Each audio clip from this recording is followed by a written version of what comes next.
El Señor esté con vosotros. Lectura del Santo Evangelio según San Lucas. En aquel tiempo el pueblo estaba en expectación y todos se preguntaban si no sería Juan el Mesías. Él tomó la palabra y dijo a todos: Yo os bautizo con agua, pero viene el que puede más que yo, y no merezco desatarle la correa de sus sandalias. Él os bautizará con Espíritu Santo y fuego. En un bautismo general, Jesús también se bautizó, y mientras oraba, se abrió el cielo, bajó el Espíritu Santo sobre él en forma de paloma, y vino una voz del cielo: Tú eres mi Hijo, el amado, el predilecto. Palabra del Señor.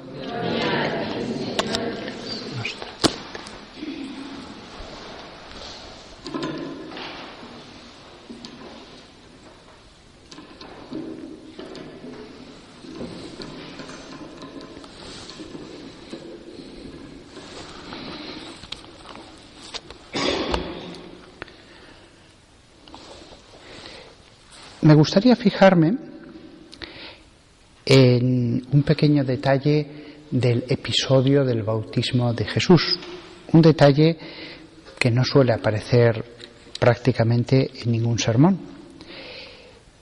Y es algo que me lo preguntaba una persona hace pocos días. Cuando se abrieron los cielos y se oyó esa voz, ¿lo vieron todos o solamente lo vieron algunos? Pues bien, en Marcos, en Mateo y en Juan se nos dice lo mismo. Hablando de Juan el Bautista, él vio que se abrían los cielos. Mateo lo mismo, él vio el Espíritu de Dios descendiendo como una paloma. Y San Juan dice: Juan el Bautista testificó diciendo: he visto al Espíritu descendiendo como una paloma.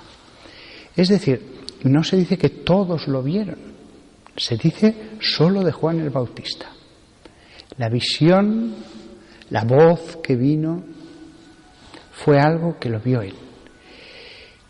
A lo mejor lo vieron otros, o unos oyeron y otros vieron, pero lo único seguro es que fue él. Él después lo diría a sus discípulos: lo he visto. Es él el Mesías, sin ninguna duda. ¿Qué enseñanza hay en este hecho? Yo diría que aquí hay una enseñanza muy importante para nuestras vidas: la humildad de las manifestaciones de Dios. Todos desearíamos que el cielo se estuviera abriendo continuamente, todos desearíamos milagros venidos directamente desde lo alto, que abrieran la boca de los no creyentes, etc. Pero incluso cuando Jesús estuvo sobre la tierra, pues las cosas ocurrieron así. Incluso la transfiguración solo hubo 3 testigos. Así que esto es una enseñanza importante para nuestras vidas, la humildad de las manifestaciones de Dios. Cuando hay personas que me dicen que están completamente seguras de que Dios les hizo en un momento dado un milagro, suele ser algo que ellos están seguros, pero realmente no suele ser algo que todo el mundo lo pueda ver y todo el mundo se quede con la boca abierta. No digo que Dios no lo pueda hacer, hay casos en la Sagrada Escritura, pero pocos. Debemos entender que la necesidad de la fe es lo que hace este tiempo de prueba tan valioso. Otro pequeño detalle, y es que el Evangelio de Lucas nos dice, al final de todo este episodio del bautizo y antes de que lo prendieran, Herodes a Juan el Bautista dice: con muchas otras exhortaciones, Juan el Bautista predicó a la gente. La palabra que usa es el verbo evangelizo, el verbo traer buenas noticias, predicar buena nueva. Con muchas otras exhortaciones predicó a la gente. Es decir, Dios quiso que se conservaran unas pequeñas cosas de Juan el Bautista, pero él dijo muchas más. No pensemos, como piensan algunos protestantes, que solo Dios ha dicho lo que aparece en la Biblia, porque Dios también ha hablado a través de los profetas, y los profetas han dicho más cosas. Expresamente la Biblia dice que dijeron más cosas.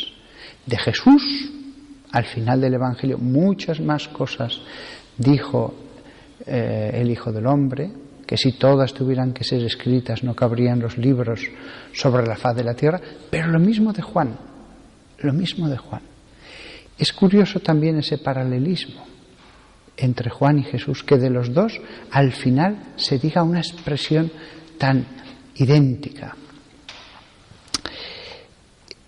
Eso demuestra, y además el que a él lo tomaran por el mismo Mesías, eso demuestra que aunque él no era el Mesías, él hace la función de profeta que en cierto modo, aunque es cualitativamente distinta de la del Mesías, pero es un poco su misión de predicar, de encauzar por el buen camino, etc. Hay un paralelismo. Y ese paralelismo se ve también en otra cosa que dice el Evangelio de Juan al referirse a Juan el Bautista. Vosotros, dice Juan el Bautista, sois mis testigos de que he dicho, yo no soy el Cristo, pero he sido enviado delante de él. Quedaos con esta frase, he sido enviado delante de él.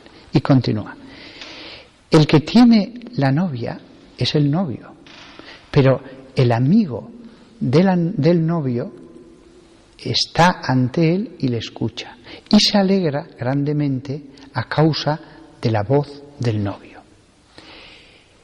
Esto nos ayuda a entender la figura de Juan Bautista bajo otro aspecto, que se condensa en una palabra: paraninfo. El paraninfo, entre los hebreos y entre muchas otras, yo diría que todas, las culturas de esa época, era una figura que era el mejor amigo del que se casaba, el amigo íntimo del esposo, del novio, que conducía a la novia a casa del novio.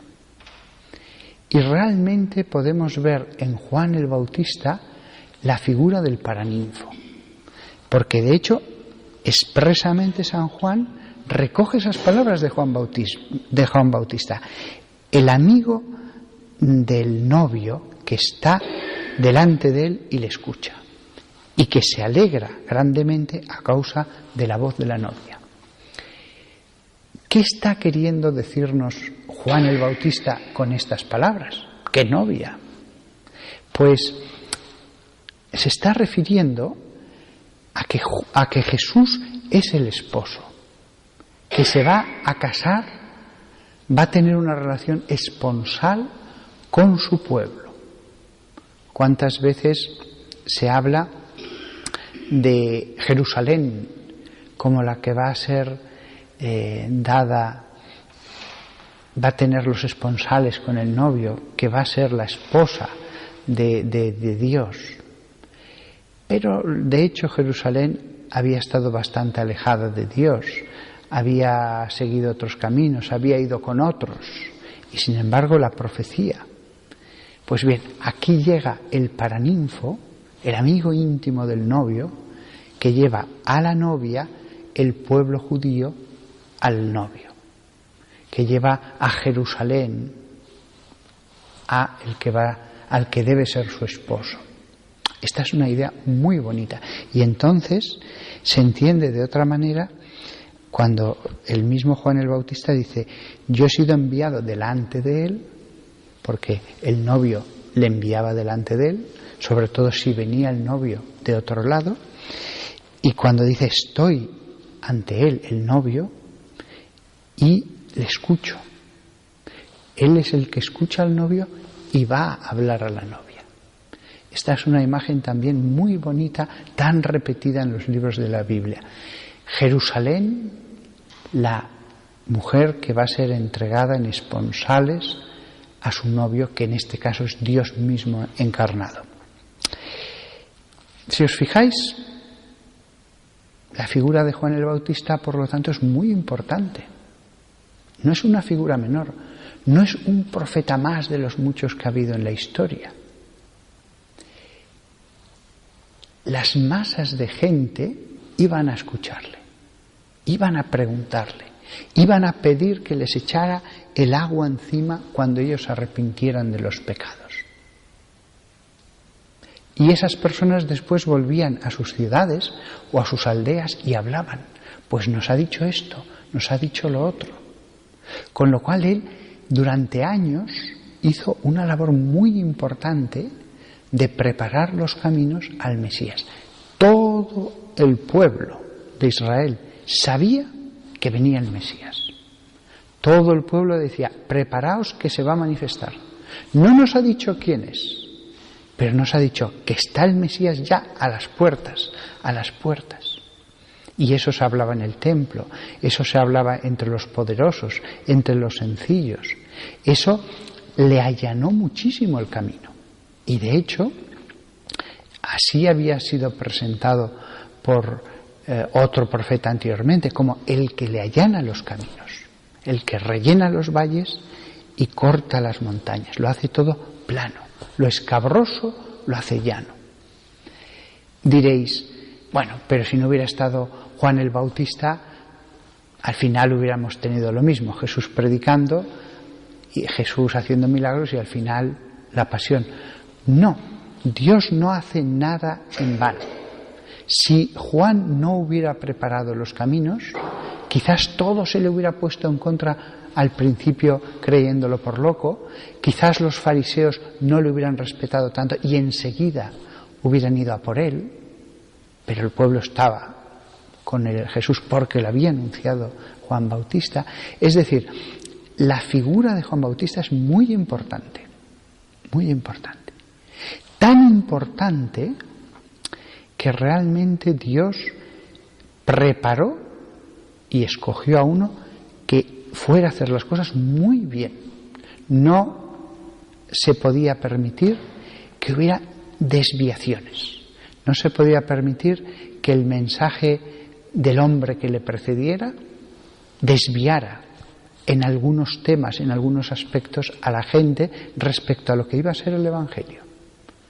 Si os fijáis, este profeta tenía la más delicada de las encomiendas, porque sí, el profeta cuando hablaba directamente un mensaje de Dios, allí era perfecto, pero después estaba el hombre, y el hombre pues podía también meter cosas humanas, opiniones humanas, etcétera.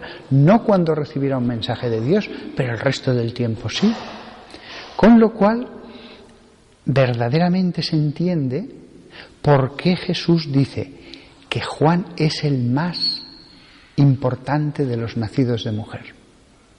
Juan es el más importante de todos los profetas anteriores a Cristo y Juan es quizás el hombre más santo, quizás, hasta la llegada de la nueva alianza.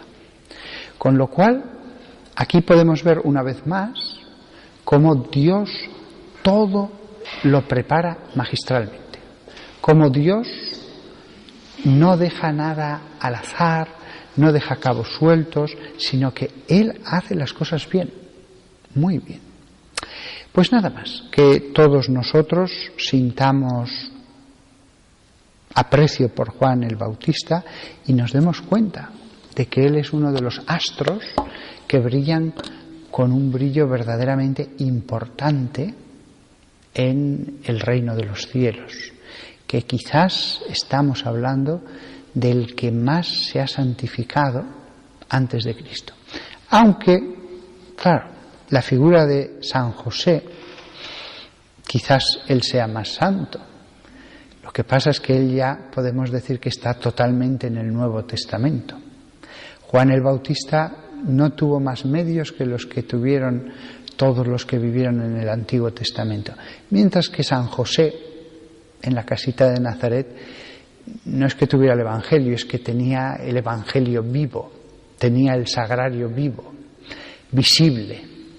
Entonces, José más bien no. Si hay alguien que pertenece al Nuevo Testamento, casi más que nosotros, es él, que lo tenía en casa todo el día. Pero con esta excepción, Juan es quizás el más santo y por eso la tradición cristiana le ha dado tantísima importancia en la iconografía, en la construcción de los templos. Que todos nosotros nos encomendemos a él y le pidamos que nos ayude.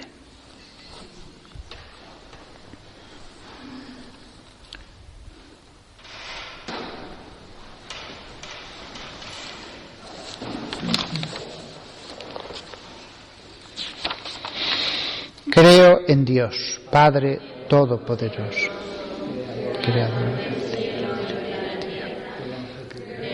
Jesucristo, su único Hijo, nuestro Señor, que fue concebido por obra y gracia del Espíritu Santo, nació de Santa María Virgen, padeció bajo el poder de Poncio Pilato, fue crucificado, muerto y sepultado, descendió a los cielos, al tercer día resucitó de entre los muertos, subió a los cielos y está sentado a la derecha de Dios Padre Todopoderoso. Desde allí ha de venir a juzgar a vivos y muertos. Creo en el Espíritu Santo, la Santa Iglesia Católica, la comunión de los santos, el perdón de los pecados, la resurrección de la carne y la vida eterna. Amén. Oremos a Dios Padre, que en el bautismo nos reconoció como hijos amados suyos. Para que todos